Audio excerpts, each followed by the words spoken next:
Shalom Bapak Ibu Saudara terkasih dalam Yesus Kristus. Selamat bertemu kembali di Ibadah Online GKRI Philadelphia Bekasi. Tidak terasa bulan demi bulan sudah kita lewati dan saat ini kita sudah sampai di bulan Agustus. Itu semua bukan karena kekuatan kita, bukan karena kegagahan kita, tapi itu semua karena kasih, penyertaan Tuhan dan perkenanan Tuhan dalam hidup kita. Amin Bapak Ibu Saudara. Kita akan mulai ibadah kita pada pagi hari ini. Kita tundukkan kepala kita bersatu dalam doa. Dengan penuh ucapan syukur Tuhan, kami bawa hati kami bawa hidup kami bawa tubuh, jiwa dan roh kami sebagai persembahan yang hidup, yang kudus di hadapan-Mu ya Tuhan. Kami yakin dan percaya ketika kami mengangkat tangan kami, hati kami untuk menaikkan pujian dan sembah hanya bagi nama-Mu, lawatan-Mu turun atas kami Tuhan.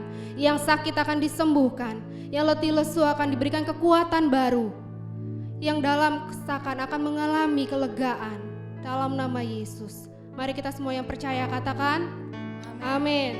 Haleluya. Saya mau lihat tangan-tangan yang bersuka cita dan antusias untuk memuji Tuhan pada pagi hari ini. Haleluya.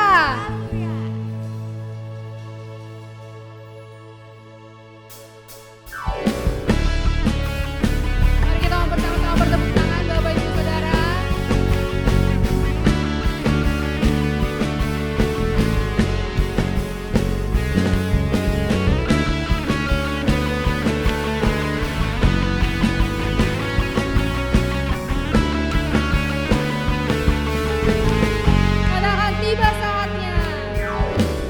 Tiba saatnya kami berkumpul bersatu dari segala suku dan bangsa, berdiri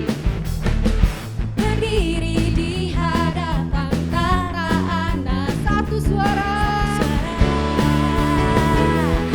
menyatakan keselamatan dari Allah yang duduk dan berkata, kami naikkan pada anak domba. Pujian dan kekuatan, hormat dan kekuasaan, kemuliaan bagi Dia selamanya.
Baik, sebelum kita mendengarkan firman Tuhan, kita berdoa.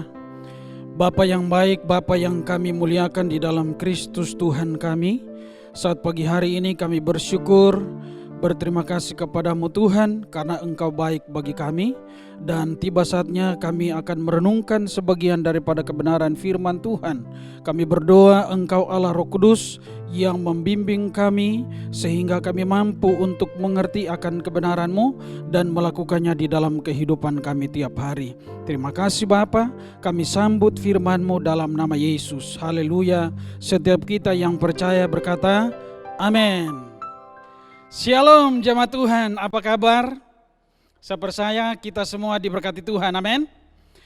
Baik, satu bagian kebenaran firman Tuhan untuk kita semua pagi hari ini terambil dari Kejadian 25 ayat 19 sampai dengan ayat yang ke-34. Saya akan baca ayat 29 sampai dengan ayat yang ke-34 demikian. Pada suatu kali Yakub sedang memasak sesuatu, lalu datanglah Esau dengan lelah dari padang. Kata Esau kepada Yakub, berikanlah kiranya aku menghirup sedikit dari yang merah-merah itu, karena aku lelah. Itulah sebabnya namanya disebutkan Edom. Tetapi kata Yakub, jualah dahulu kepadaku hak kesulunganmu. Sahut Esau, sebentar lagi aku akan mati. Apakah gunanya bagiku hak kesulungan itu? Kata Yakub, bersumpahlah dahulu kepadaku. Maka bersumpahlah ia kepada Yakub, dan dijualnyalah hak kesulungannya kepadanya. Lalu Yakub memberikan roti dan masakan kacang merah itu kepada Esau. Ia makan dan minum, lalu berdiri dan pergi. Demikianlah Esau memandang ringan hak kesulungan itu. Demikian firman Tuhan untuk kita semua pada pagi hari ini. Bapak Ibu saudara-saudara sekalian yang diberkati Tuhan, sejak dari dalam kandungan Ribka, firman Tuhan sudah berkata tentang bagaimana kehidupan Esau dan Yakub ke depannya. Oleh karena itu firman Tuhan berkata kepada Ribka, ada dua bangsa di dalam kandunganmu. Ada dua suku bangsa yang akan berpencar. Suku bangsa yang satu akan kuat dari yang lain. Dan kalau kita perhatikan, anak yang tua akan menjadi hamba kepada anak yang muda. Dan waktu lahir, Yakub memegang tumit Esau. Semuanya ini sebagai pertanda bahwa Yakub akan berusaha untuk merebut posisi Esau sebagai anak sulung. Esau dan Yakub bertumbuh menjadi pemuda-pemuda yang dewasa. Esau menjadi pemburu dan Yakub tinggal di rumah. Dia membantu orang tuanya, ibunya untuk memasak dan juga belajar tentang Taurat Tuhan. Pada suatu waktu Esau pulang dari padang karena lelah dan lapar. Dia berkata kepada Yakub yang saat itu sedang memasak. Esau katakan bahwa berikan sedikit dari masakanmu itu untuk kumakan. Lalu Yakub berkata, jualah dulu kepadaku hak kesulunganmu. Kemudian Esau berkata, sebentar lagi aku akan mati. Apa gunanya bagiku hak kesulungan itu? Di sini kalau kita perhatikan, Esau menganggap remeh hak kesulungannya. Sehingga kalau kita perhatikan, gara-gara roti, gara-gara sup kacang merah, gara-gara makanan, Esau menjual hak kesulungannya. Bapak Ibu saudara-saudara sekalian yang diberkati Tuhan, hak kesulungan adalah hak yang dimiliki oleh seorang anak sulung sejak dia dilahirkan. Bahkan kalau kita baca di dalam Kejadian 49 ayat 3, anak sulung itu disebut sebagai kekuatan. Kekuatan, permulaan kegagahan yang terutama dalam keluhuran, yang terutama dalam kesanggupan. Oleh karena itu, bagi orang-orang Israel, hak kesulungan itu penting berharga, dan istimewa. Karena hak kesulungan itu penting, berharga, dan istimewa, maka Yakub mengincarnya. Yakub berusaha untuk memperolehnya. Karena dia tahu di balik hak kesulungan itu ada berkat yang luar biasa. Yaitu berkat-berkat apa saja? Memiliki hak kesulungan berarti mewarisi otoritas dari bapaknya. Menjadi seorang pemimpin, pengganti ayahnya, dan pasti dihormati, dihargai. Kemudian memiliki hak kesulungan berarti mendapatkan hak melayani. Lalu yang berikut, memiliki hak kesulungan berarti mendapatkan harta warisan 2 kali lipat. Jadi ini luar biasa. Kenapa? Oleh karena itu Yakub mengejar dan berusaha untuk mendapatkan yang namanya hak kesulungan. Apakah hak kesulungan bisa berpindah kepada anak-anak yang lain? Bisa tidak hak kesulungan itu berpindah? Bisa. Jika anak sulung memilih untuk menolak. Contoh kasus seperti Esau. Kemudian jika anak sulung berbuat dosa. Contoh kasus seperti Ruben yang berzina dengan istri bapaknya. Lalu kemudian yang berikut adalah Allah sendiri yang memindahkan hak kesulungan. Contoh kasus seperti Ismail kepada Ishak. Lalu pertanyaan lagi buat kita semua, apakah penting hak kesulungan itu bagi saudara dan saya? Apakah penting? Bagi yang anak sulung mungkin hal itu penting, tetapi yang bukan anak sulung mungkin itu tidak ada manfaatnya. Tetapi kita perhatikan Bapak Ibu Saudara-saudara sekalian, secara lahiriah atau secara jasmani ada begitu banyak orang yang tidak memiliki yang namanya hak kesulungan. Tetapi secara rohani semua orang yang ada di dalam Kristus adalah anak sulung dan berhak menerima berkat-berkat daripada Bapa di sorga. Yang percaya katakan amin.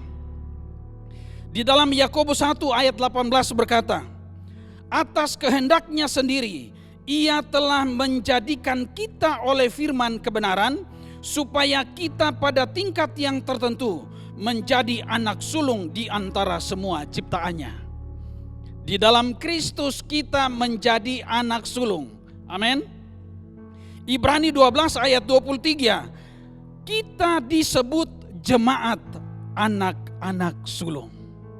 Jadi ini satu hal yang luar biasa. Di dalam Kristus kita memiliki yang namanya hak kesulungan. Amin. Oleh karena itu pentingnya hak kesulungan, ada 3 berkat yang kita renungkan bersama-sama. Yaitu yang pertama, memiliki otoritas. Katakan memiliki otoritas.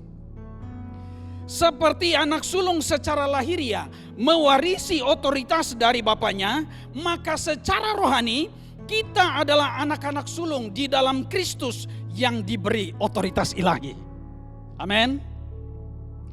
Di dalam Matius 28 ayat 18, Yesus berkata, kepadaku telah diberikan segala kuasa di sorga dan di bumi. Kata kuasa di dalam ayat ini bukan berasal dari kata Yunani dunamis, tetapi berasal dari kata Yunani exousia, yang artinya otoritas untuk memerintah. Kemudian kita perhatikan di dalam Lukas 10 ayat yang ke-19 berkata, sesungguhnya aku telah memberikan kuasa kepada kamu untuk menginjak ular dan kalajengking, dan kuasa untuk menahan kekuatan musuh, sehingga tidak ada yang akan membahayakan kamu. Kata kuasa di dalam ayat ini juga artinya otoritas. Jadi kalau kita perhatikan dari 2 ayat ini Bapak Ibu Saudara-saudara sekalian, Tuhan Yesus memiliki kuasa, otoritas di sorga dan di bumi. Lalu kemudian otoritas yang ada di dalam Kristus itu Dia berikan kepada kita sebagai anak-anaknya. Amin. Otoritas yang daripadanya Dia berikan kepada kita sebagai anak-anaknya. Oleh karena itu segala sesuatu tidak akan bisa membahayakan kita karena kita memiliki otoritas di dalam Kristus. Amin. Kekuatan dunia ini tidak akan bisa membahayakan kita karena kita memiliki otoritas di dalam Kristus. Bahkan setan tidak akan bisa memperdayakan kita karena kita memiliki otoritas di dalam Kristus. Yang percaya katakan amin. Seperti setan dihancurkan di bawah kaki Kristus, maka demikian juga setan dihancurkan di bawah kaki kita karena kita memiliki otoritas di dalam Tuhan. Seperti Yesus diutus ke dalam dunia, maka kita pun diutus ke dalam dunia. Mengapa? Karena kita memiliki otoritas di dalam Kristus. Jadi luar biasa. Oleh karena itu Bapak Ibu Saudara-saudara sekalian, pakailah otoritas yang Tuhan berikan bagi kita. Gunakan otoritas yang Tuhan sudah berikan bagi kita untuk melakukan perkara-perkara besar bagi kemuliaan Tuhan. Yang kedua, pentingnya hak kesulungan mendapatkan hak melayani. Jadi kita ini menjadi alat Tuhan. Amin. Kita ini menjadi imam-imam untuk melayani Tuhan. Di dalam perjanjian lama, anak-anak sulung itu diprioritaskan dan mereka mendapatkan hak melayani Tuhan. Lalu kemudian di dalam perjanjian baru, kita semua yang ada di dalam Kristus adalah anak-anak sulung. Katakan amin. Kita semua yang ada di dalam Kristus adalah imam-imam yang melayani Tuhan dan sesama menurut teladan pelayanan Kristus yang adalah imam besar kita. Di dalam 1 Petrus 2 ayat yang ke-9 berkata, tetapi kamulah bangsa yang terpilih, imamat yang rajani, bangsa yang kudus, umat kepunyaan Allah sendiri, supaya kamu memberitakan perbuatan-perbuatan yang besar dari Dia yang telah memanggil kamu keluar dari kegelapan kepada terangnya yang ajaib. Kita melayani dalam memberitakan perbuatan-perbuatan Allah yang besar. Kita melayani dengan bersaksi mengenai pengalaman hidup kita bersama dengan Tuhan kepada orang-orang lain yang ada di sekitar kita sehingga mereka diberkati, mereka dikuatkan, bahkan mereka dimenangkan bagi kemuliaan Tuhan. Kita melayani di dalam mempersembahkan persembahan rohani kepada Tuhan. Kita melayani membangun sesama kita sesuai dengan karunia-karunia, sesuai dengan kemampuan-kemampuan yang Tuhan sudah berikan kepada kita. Oleh karena itu tidak ada alasan bagi kita untuk tidak melayani. Amin. Tidak ada alasan bagi kita untuk tidak melayani Tuhan. Kita melayani itu adalah anugerah, betul. Kita melayani itu adalah suatu kesempatan. Tetapi yang penting saya katakan bagi kita semua, kita melayani itu karena hak istimewa yang Tuhan berikan kepada kita. Amin. Yang percaya katakan amin. Jadi kita mendapatkan hak untuk melayani. Amin. Yang ketiga, pentingnya hak kesulungan. Mendapatkan harta di sorga. Yang percaya katakan amin.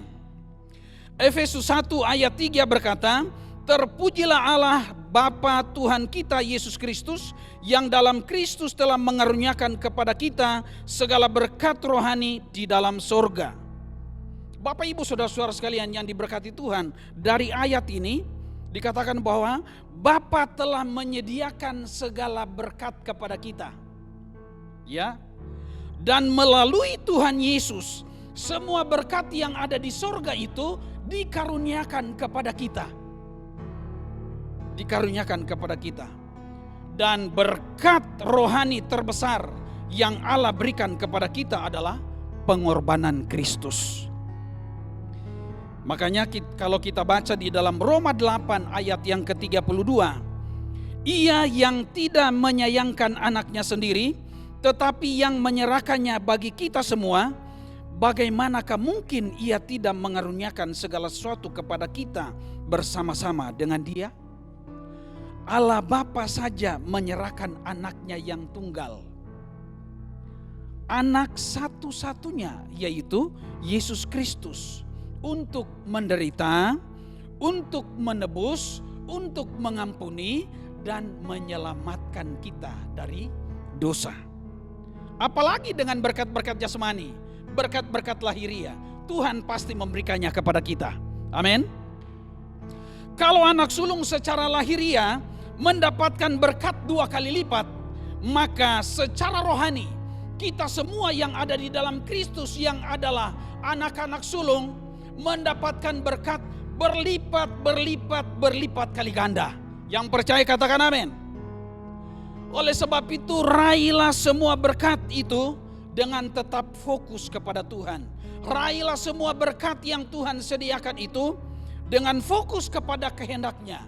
Dan kita harus bekerja keras. Amin, Bapak Ibu Saudara-saudara sekalian. Jadi 3 hal penting yang kita renungkan bersama-sama pagi hari ini mengenai pentingnya hak kesulungan. Yang pertama, kita memiliki otoritas. Yang kedua, kita mendapatkan hak melayani. Dan yang ketiga, kita mendapatkan harta di sorga. Demikian firman Tuhan yang saya sampaikan untuk kita semua pada pagi hari ini. Kita berdoa sekaligus kita mempersiapkan diri untuk masuk di dalam perjamuan kudus pada pagi hari ini. Kita berdoa. Bapa di sorga, kami bersyukur untuk kebenaran firman Tuhan. Materaikan itu di dalam kami semua dan mampukan kami untuk melakukannya di dalam kehidupan kami tiap-tiap hari. Terima kasih Bapa di sorga. Sebentar lagi kami akan memasuki perjamuan kudus bersama-sama dengan Tuhan. Engkau terus memimpin kami Bapa. Di dalam nama Tuhan Yesus kami berdoa. Haleluya. Amin.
Baik jemaat Tuhan, kita persiapkan hati kita untuk masuk di dalam perjamuan kudus bersama-sama.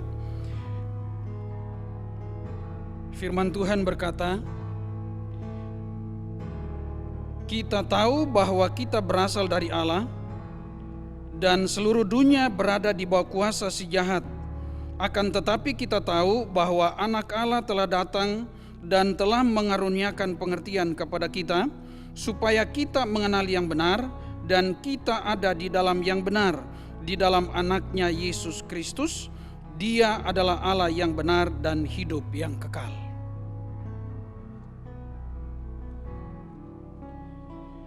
Penetapan perjamuan kudus. Sebab apa yang telah kuteruskan kepadamu telah aku terima dari Tuhan, yaitu bahwa Tuhan Yesus pada malam waktu Ia diserahkan mengambil roti, dan sesudah itu Ia mengucap syukur atasnya. Ia memecah-mecahkannya dan berkata, inilah tubuhku yang diserahkan bagi kamu, perbuatlah ini menjadi peringatan akan aku. Demikian juga Ia mengambil cawan sesudah makan lalu berkata, cawan ini adalah perjanjian baru yang dimateraikan oleh darahku.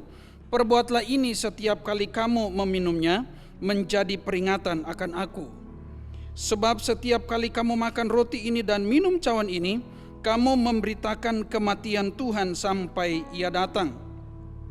Jadi barang siapa dengan cara yang tidak layak makan roti atau minum cawan Tuhan, ia berdosa terhadap tubuh dan darah Tuhan.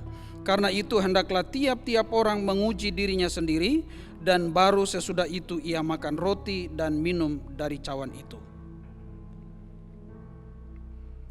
Perjamuan kudus dipersiapkan kepada kita semua yang percaya dan menerima Tuhan Yesus sebagai Tuhan dan Juru Selamat. Roti ini melambangkan tubuh Yesus. Yesus berkata, "Inilah tubuhku yang diserahkan bagi kamu, perbuatlah ini menjadi peringatan akan aku."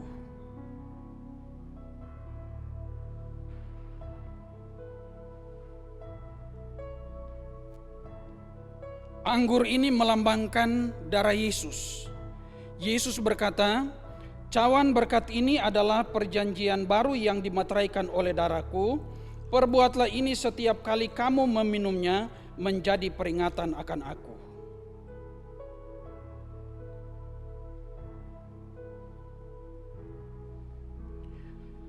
Saya persilakan seluruh jemaat bangkit berdiri. Mari kita angkat roti di tangan kanan kita masing-masing. Kita lihat ada ayat-ayat yang tertera di roti kita. Kita renungkan itu di dalam kehidupan kita. Kita berdoa.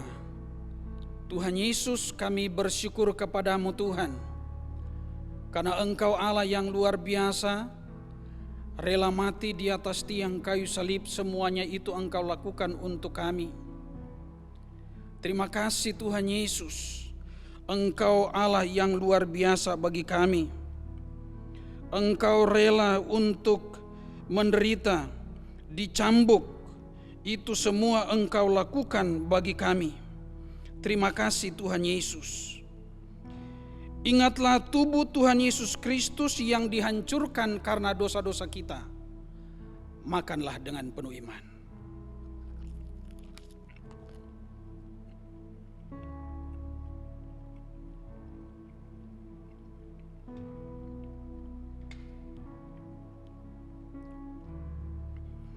Kita angkat cawan di tangan kanan kita.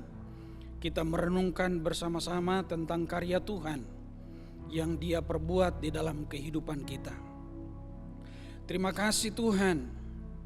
Tak henti-hentinya kami bersyukur kepadamu karena Engkau luar biasa bagi kami.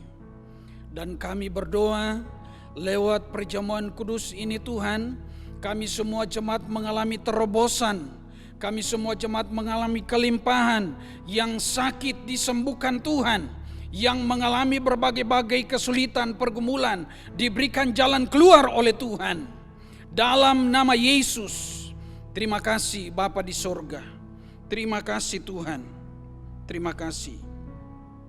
Ingatlah darah Tuhan Yesus Kristus yang dicurahkan untuk pengampunan atas segala dosa-dosa kita. Minumlah dengan penuh iman.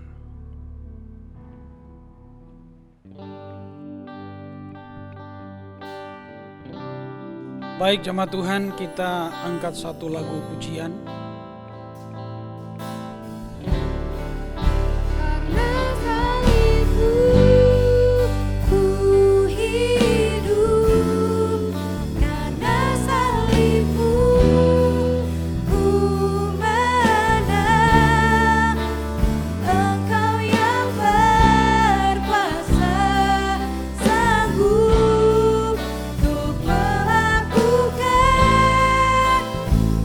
Jesus.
Mari kita berdoa bersyukur bersama-sama di hadapan Tuhan. Terima kasih Bapa di sorga, Engkau Tuhan yang luar biasa bagi kami. Engkau menderita, menebus dan menyelamatkan kami. Dan biarlah lewat perjamuan kudus ini Tuhan, kami semakin lebih lagi untuk hidup sungguh-sungguh mengasihi Tuhan, takut akan Engkau, hormat kepadamu Tuhan. Terima kasih Bapa di sorga. Kami bersyukur untuk perjamuan kudus yang boleh kami nikmati bersama-sama dengan Engkau pada pagi hari ini. Terpujilah Engkau Tuhan, di dalam nama Yesus kami berdoa. Haleluya. Amin. Mari kita bersyafaat kepada Tuhan. Kita berdoa. Allah Bapa di sorga, Allah yang mulia yang kami sembah di dalam nama Tuhan Yesus. Pada saat ini kami bersyukur Tuhan, kami semua jemaat boleh meluangkan waktu dan kesempatan beribadah, memuji dan menyembah Engkau Tuhan, mendengarkan kebenaran firman Tuhan, bahkan menikmati perjamuan kudus bersama-sama dengan Engkau. Terima kasih untuk setiap berkat anugerah kasih-Mu bagi kami. Saat ini Tuhan, hamba berdoa menyerahkan seluruh jemaat yang ada ke dalam tangan-Mu. Tuhan berkati dengan kekuatan, kesehatan, berkati segala usaha pekerjaan yang mereka lakukan, hindarkan dan jauhkan daripada seluruh jemaat sakit, penyakit, niat jahat orang, roh maut, sakit, penyakit sekalipun Tuhan. Kami berdoa di dalam nama Yesus Tuhan, kelimpahan dan terobosan itu terus mengalir memenuhi kehidupan seluruh jemaat yang ada. Terima kasih Tuhan, kami berdoa menyerahkan semua yang berulang tahun sepanjang minggu. Tuhan juga berkati mereka dalam kehidupan setiap hari. Bawa hati mereka untuk terus senantiasa taat dan setia kepada Tuhan. Terima kasih Bapa yang baik. Dan setiap mereka yang sakit, Tuhan Engkau lawat setiap mereka, sembuhkan dan pulihkan mereka secara sempurna Tuhan. Pada kesempatan ini Bapa, kami berdoa menyerahkan bangsa dan negara ini ke dalam tangan Tuhan. Engkau berkati bangsa kami Tuhan. Lewat pemerintah bangsa kami, berikan mereka hikmat dan kemampuan untuk dapat melaksanakan setiap tugas tanggung jawab mereka di dalam memajukan bangsa ini Tuhan. Perekonomian Indonesia biarlah semakin bertumbuh walaupun di tengah-tengah pandemi ini Tuhan. Karena kami percaya tidak ada yang mustahil di hadapan Tuhan. Kami berdoa menyerahkan aparat keamanan TNI Polri, mampukan mereka untuk menjaga keamanan di tengah-tengah bangsa ini. Kami juga berdoa menyerahkan para medis yang ada di rumah-rumah sakit. Tuhan Engkau berkati dengan kekuatan kesehatan kepada mereka, sehingga mereka mampu untuk melayani dengan baik setiap para pasien yang ada. Tuhan Engkau jamah sembuhkan mereka Bapa, dalam nama Yesus Tuhan. Terima kasih Tuhan Yesus. Kami menyerahkan seluruh kehidupan kami dan apapun yang kami kerjakan lakukan sepanjang minggu ke depan. Kami berdoa menyerahkan semuanya ke dalam tangan Tuhan. Terima kasih Bapa di sorga. Saya persilakan seluruh jemaat bangkit berdiri. Angkat tanganmu, pulanglah dan terimalah berkat daripadanya. Tuhan memberkati engkau dan melindungi engkau. Tuhan menyinari engkau dengan wajah-Nya dan memberi engkau kasih karunia. Tuhan menghadapkan wajah-Nya kepadamu dan memberi engkau damai sejahtera. Anugerah yang kekal yang berasal dari Allah Bapa kita, keselamatan yang ada di dalam Kristus Yesus, persekutuan dengan Allah Roh Kudus, tetap tinggal menyertai jemaat Tuhan mulai hari ini, esok, sampai Tuhan Yesus datang kembali. Haleluya. Amin. Selamat hari Minggu untuk kita semua. Tuhan Yesus memberkati. Shalom.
percaya berkata, amin. Tuhan berkati semuanya. Lucu banget sih lu, cantik lagi. Ya biar bagus, kelihatan dari atas panggung, Putri.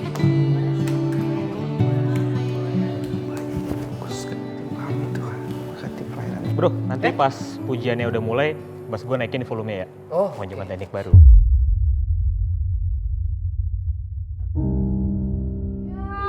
Gimana dong? Suka deh kayak gini. Percaya sama gue deh, kalau hati kita udah fokusin buat Tuhan, itu nggak akan ngalingin kita buat memuji menyembah Tuhan. Apa dalam nama Yesus segala kuasa kegelapan.